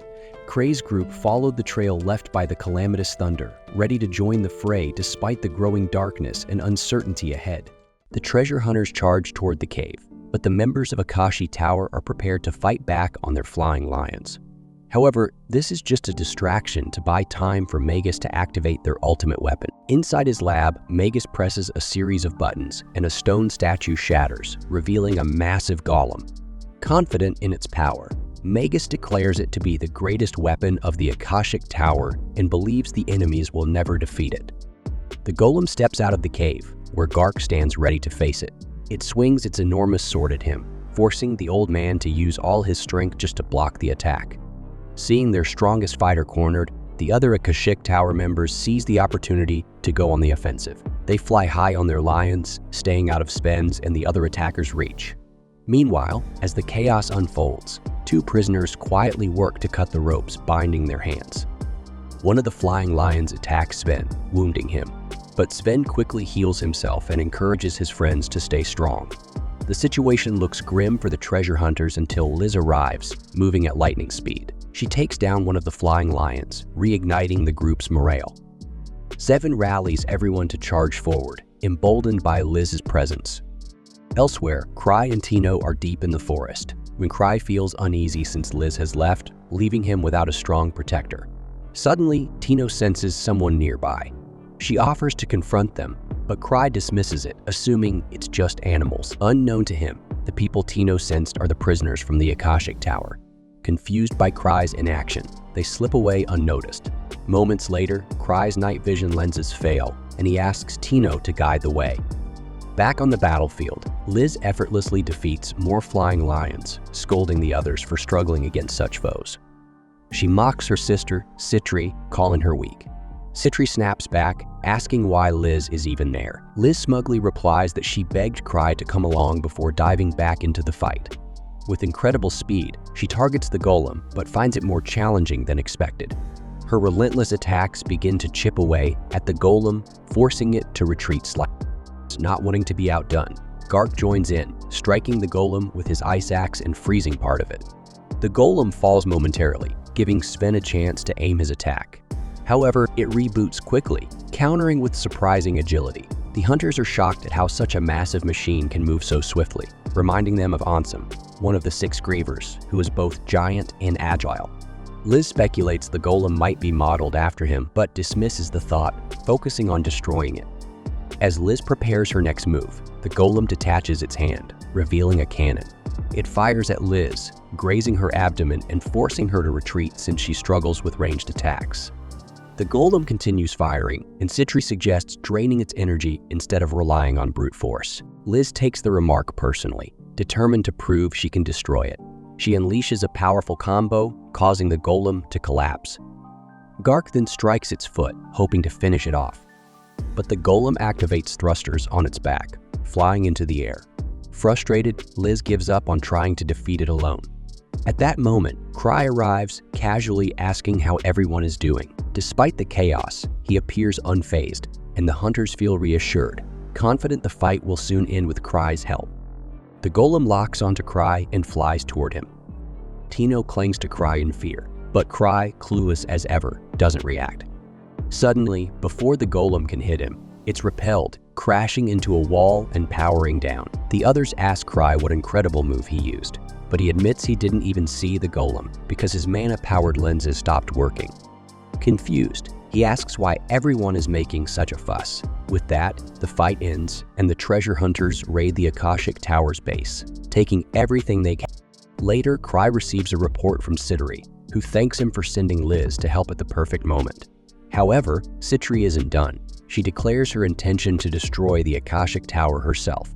Meanwhile, 2 prisoners who escaped during the battle regroup with Magus and the others who fled. They believe the red-haired alchemist among the treasure hunters is Sophia and inform Magus of her infiltration. Despite this, Magus refuses to fight Cry again, fearing his unpredictable power. He decides to leave the Empire and recalls Sophia. Elsewhere, Cry meets with Gark and a government official to discuss the Akashic Tower. Cry, however, admits he knows nothing and suggests they speak to Citri instead. Hearing her name, the official grows nervous, recalling an incident 3 years ago when Citri was falsely accused of causing a massive jailbreak.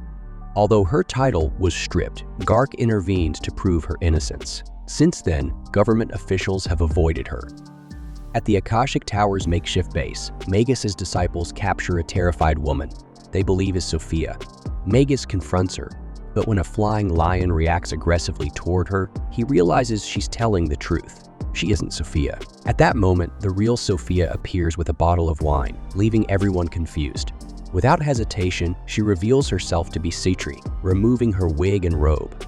Panic spreads as Magus demands to know why she impersonated Sophia. Citri calmly explains that she is Sophia, shocking everyone. She clarifies that she joined the Akashic Tower out of admiration for Magus's research and helped him achieve results. However, she says it's time to stop. She reveals that Cry allowed Magus's men to escape as a warning to her to abandon the project and return to him. Though she insists she hasn't revealed anything, she admits Cry can see through lies. She explains that Cry orchestrated everything to test their experiments against high-level hunters, which was largely successful. Citri confesses she intervened when the golem attacked Cry because she didn't want it destroyed. She warns that all research has been confiscated and arrests are imminent. However, the identity of Sophia will vanish without a trace, leaving Magus to take the fall. She then admits she borrowed her assistant's appearance due to her distinctive red hair.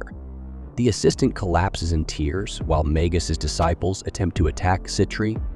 Commanding the flying lion to defend her, Citri forces them to back down. Magus retaliates with a powerful fire spell, killing the lion, but Citri remains unharmed. She reveals that she used a Citri slime Cry lost to absorb the attack. The slime devours the lion's body as Citri explains its ability to grow infinitely by consuming mana, horrifying Magus with its earth-devouring potential. She casually remarks that she wanted to test it against a mage of his caliber. As Magus tries to escape, his disciples activate a smoke bomb to cover his retreat.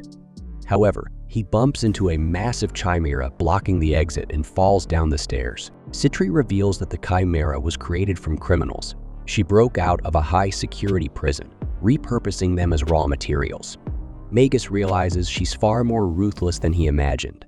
Donning her mask, Citri declares he'll make excellent material for her next creation. The chimera kills Magus, while the rest of the group is captured and has their memories erased.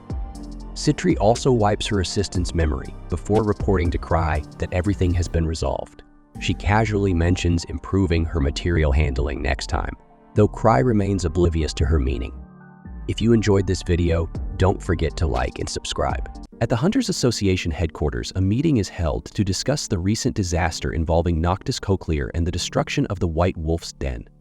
During the discussion, Cry surprises everyone by asking to keep both the Akashian Golem and the Malice Eater. His request confuses Gark and the inspectors. Adrian, curious, asks why. Cry casually replies that he wants them for drinking.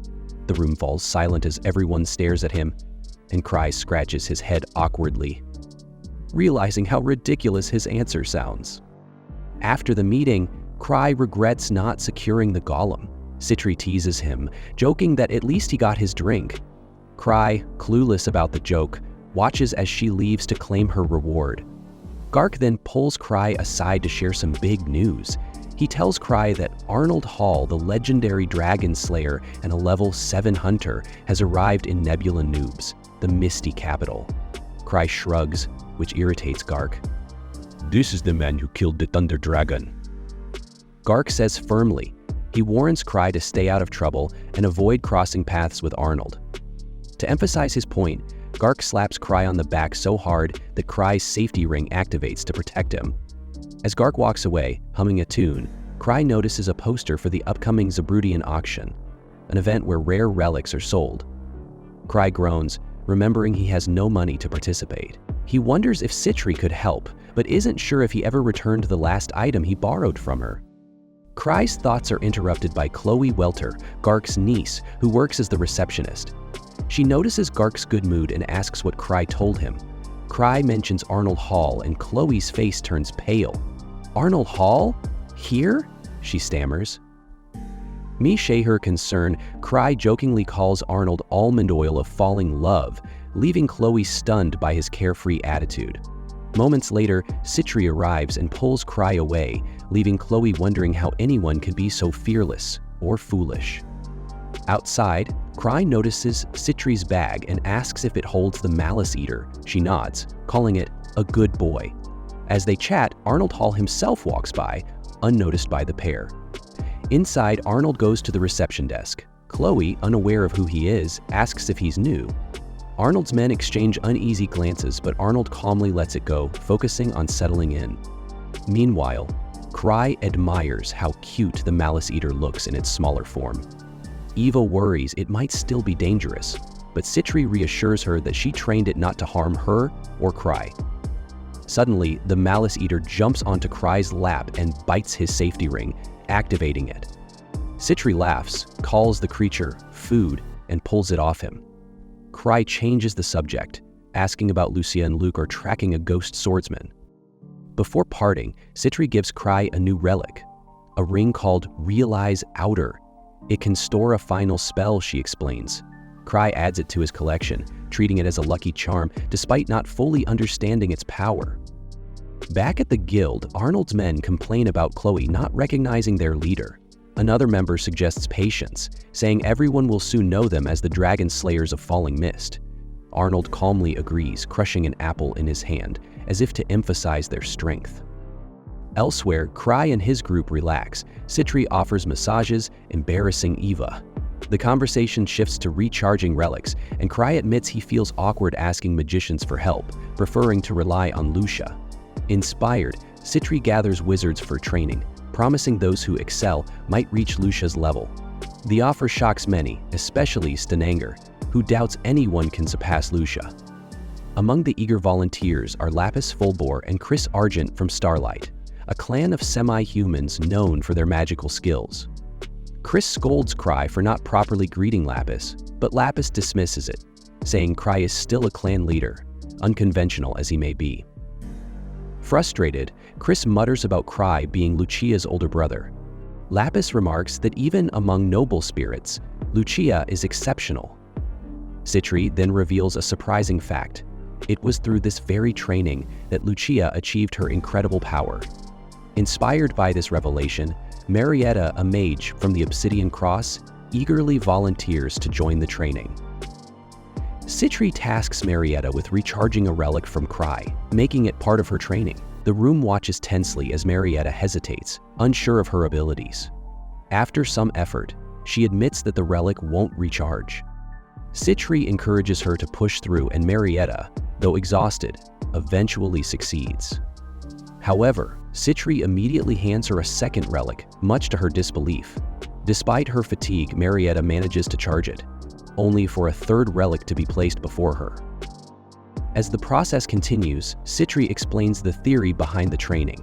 A mage's mana reserves can grow over time, especially during childhood and adolescence. However, adults can still cheat the system by pushing themselves to the brink of exhaustion and recovering.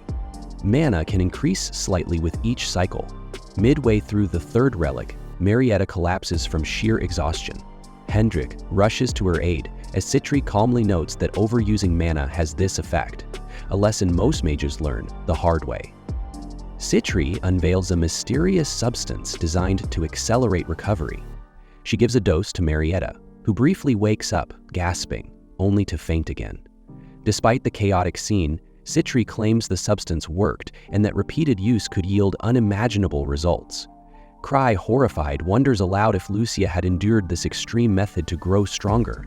Citri confirms that Lucia's strength wasn't born of talent alone. It came from relentless effort and sacrifice.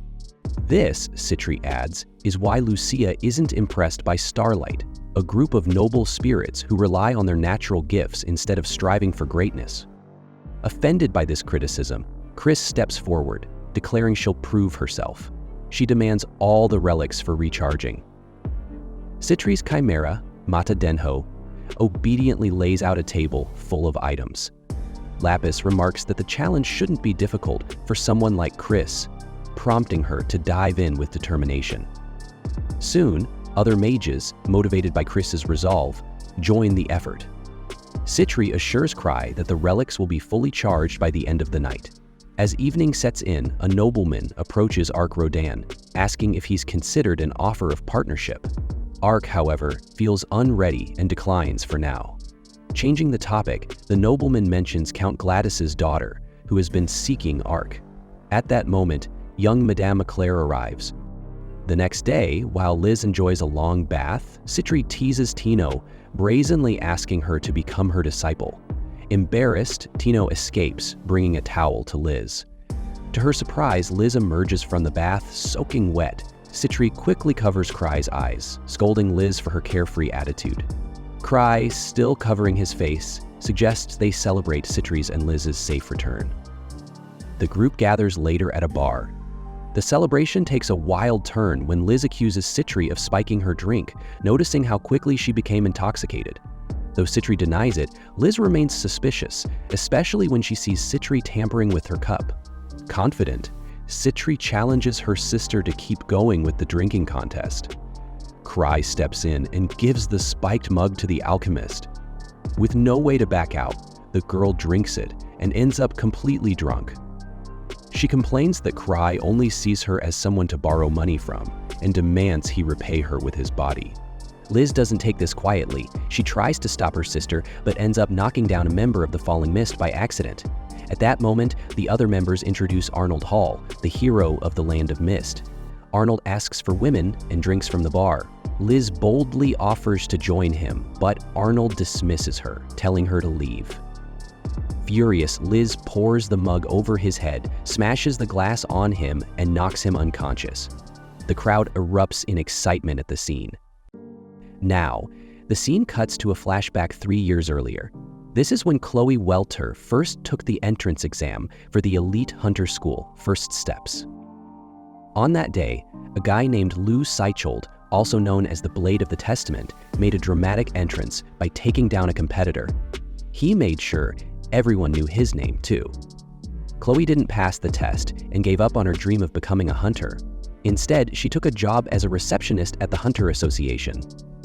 Life takes some weird turns, huh? Back to the present, just a few hours after the bar brawl. Cry Andre, we'll just call him Cry, remembers hearing the name Arnold Hall somewhere before. Eva, his assistant, explains that Arnold is no small fry. He's famous for defeating a thunder dragon. Eva suggests handling things carefully and plans to get their boss Gark involved to mediate. Cry agrees, but he can't resist going off topic. He starts reminiscing about grilled thunder dragon with lemon. Apparently, the last time Citri brought him some, it was legendary. Eva, utterly shocked, scolds him, pointing out that thunder dragons are rare and their bodies are made of extremely valuable materials. Cry, he couldn't care less. Grilled dragon meat is grilled dragon meat. Priorities, right?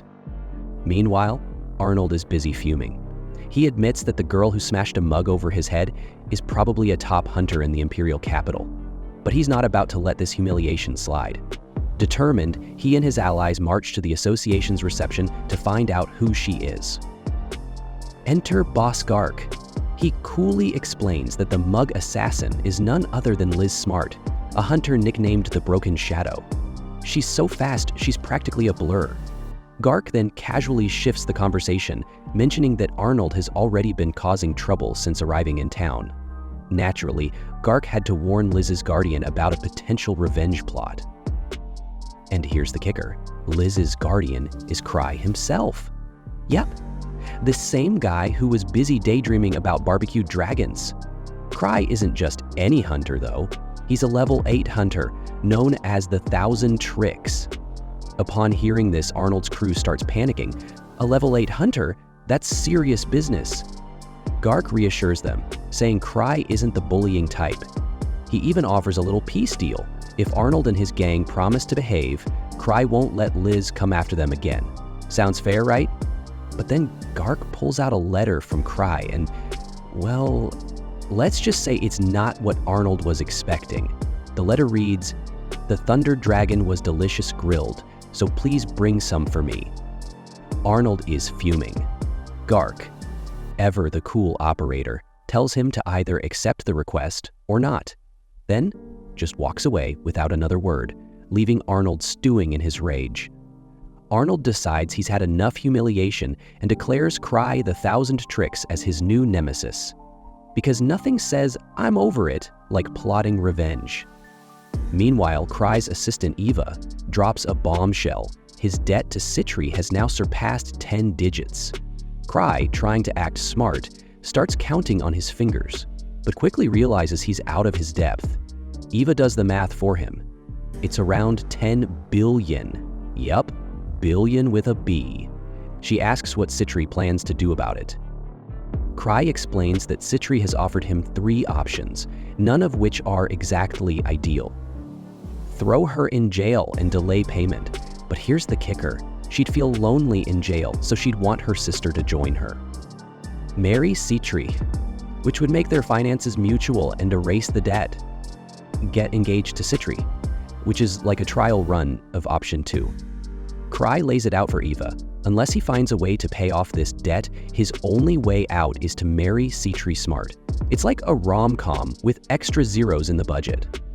Eva tries to be optimistic, saying they could cover the debt with revenue from their group, Strange Grief, as long as Cry doesn't blow the money on grilled dragon meat or whatever catches his fancy. She even suggests raiding a treasure vault for quick cash.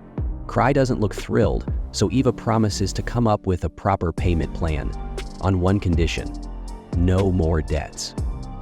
After she leaves, Cry becomes even more depressed, especially when he remembers the auction coming up. Meanwhile, on the street, Tino Shade overhears a conversation about Cry. Arnold's men are trying to dig up dirt on him, but all they hear are vague stories. One guy mentions Cry's supposed ability to see the future, while another says he's reached level 8 without a single mistake. Tino, being Cry's loyal follower, jumps in to hype up his master. He boldly declares that Cry is absolutely fearsome, then walks off like it's no big deal, leaving Arnold's men thoroughly confused. Arnold's crew continues asking around, but only gets more mysterious tales. They learn that Cry rarely takes on missions and usually leaves the heavy lifting to his team. Apparently, Cry once found a treasure vault that just appeared in front of everyone, and on another occasion, he used his mind to isolate a giant golem.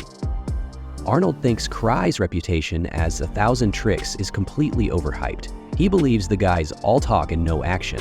But here's the twist.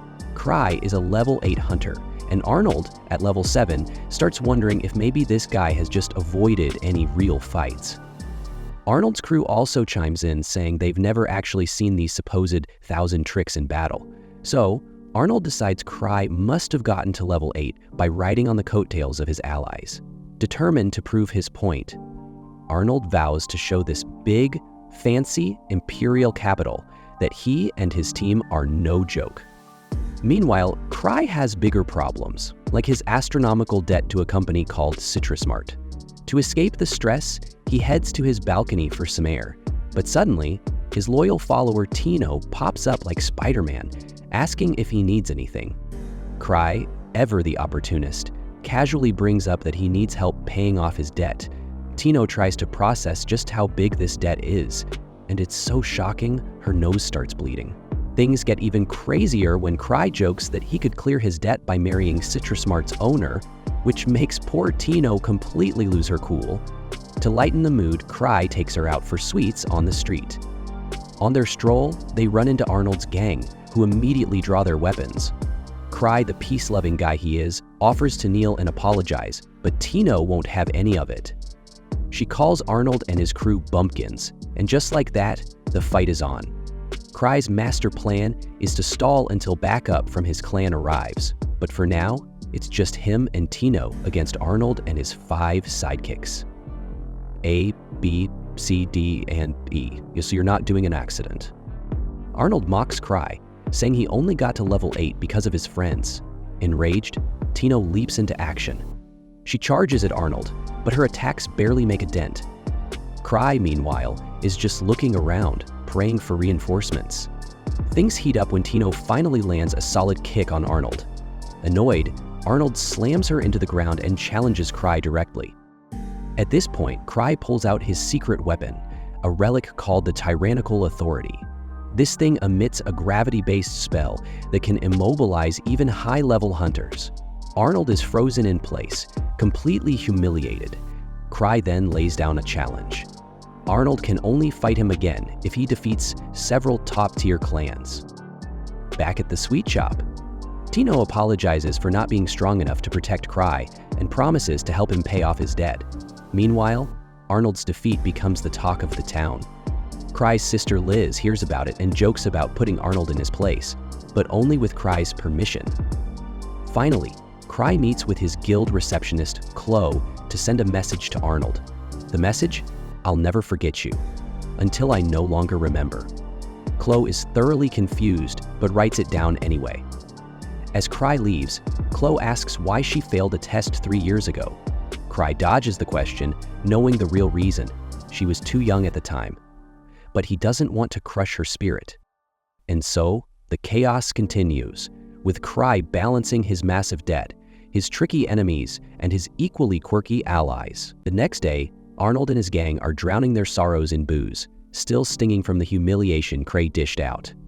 The guy not only wiped the floor with them without lifting a finger, but had the audacity to tell them to challenge the top teams in his clan if they wanted a rematch. Talk about kicking someone when they're down. One of Arnold's guys, sporting a hairstyle that looks like a cannon misfire, returns from a recon mission. He visited the teams Cray mentioned. Sten, a leader of one of the teams, straight up mocked them, saying Cray was just trolling. Another team, led by an elf girl, brushed him off, saying they weren't Cray's babysitters. And Ark's party didn't even bother to entertain him. Arx and Torridge told him to ignore everything Cray says. Meanwhile, Arnold, who's been sulking around stark naked for some reason, maybe he thinks it's motivational, explodes with rage. He vows revenge, but one of his henchmen suggests they play it smart, wait for the grand auction, and snag some better gear. Maybe they could even sell that weird relic nobody in their kingdom wanted. Cut to Cray and Tino at a relic shop. They're there to appraise a treasure Tino found in a level 1 vault. The appraiser nearly chokes on his tea when he sees it. It's way more valuable than expected. Cray, ever the opportunist, gets hyped and asks to see the relics lined up for auction. The old man reluctantly agrees, mostly because Tino reminds him of his granddaughter. While chatting with Tino, the old man warns her about leaning too much on Cray, calling him dependable but reckless. Tino, blushing like she's got a schoolgirl crush, gushes about how amazing Cray is, even though he's drowning in debt and makes terrible decisions.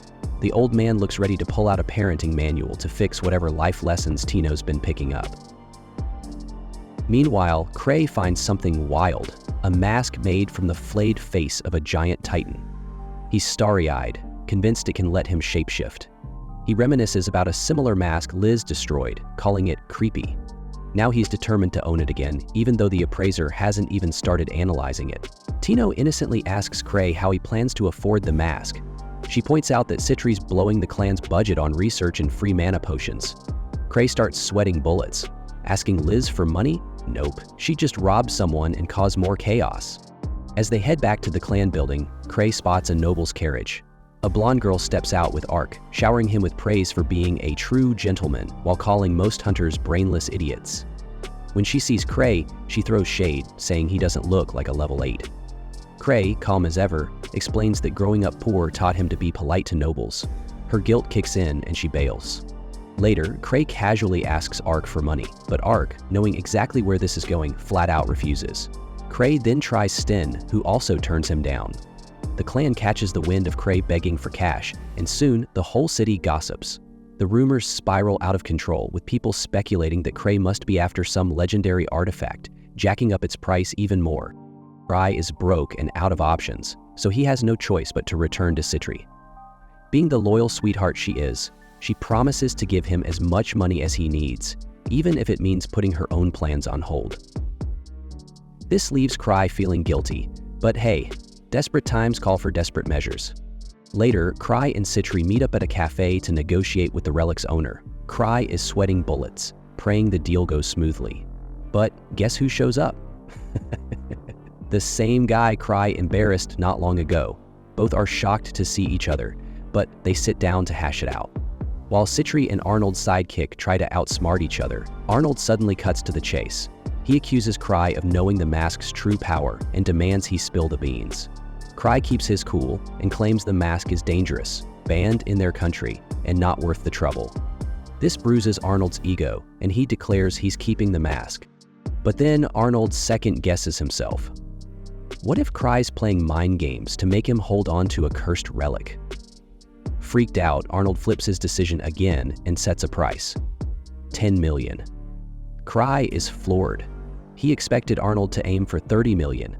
Citri doesn't bat an eye and whips out the cash, ready to seal the deal. Just when it seems like the deal is done, chaos erupts. Other cafe patrons who've overheard the rumors jump into a bidding war. Before long, the price soars to 100 million. Cry's wallet can't compete with that, and he spends the rest of the day sulking.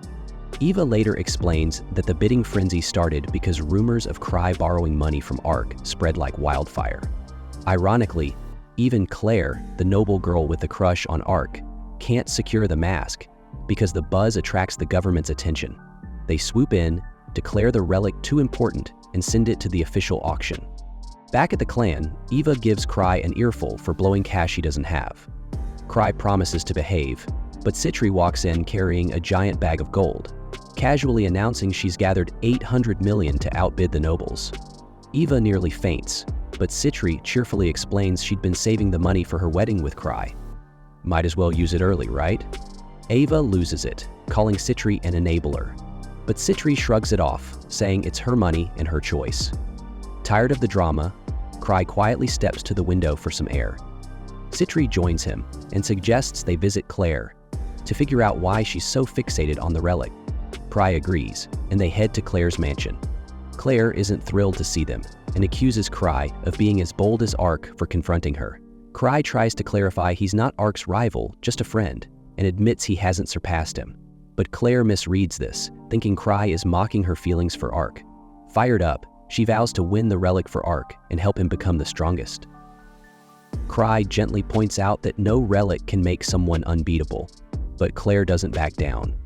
That's when Citri steps in and casually reveals their 200 million budget, challenging Claire to match it. Claire panics, realizing she can't outbid them, and turns to her father for help. Her father, seeing this as a matter of family pride, agrees to empty their savings and take out a loan, demanding Claire win the auction at all costs. Thanks for watching. Don't forget to hit that subscribe button so you don't miss the next part. Things are about to heat up.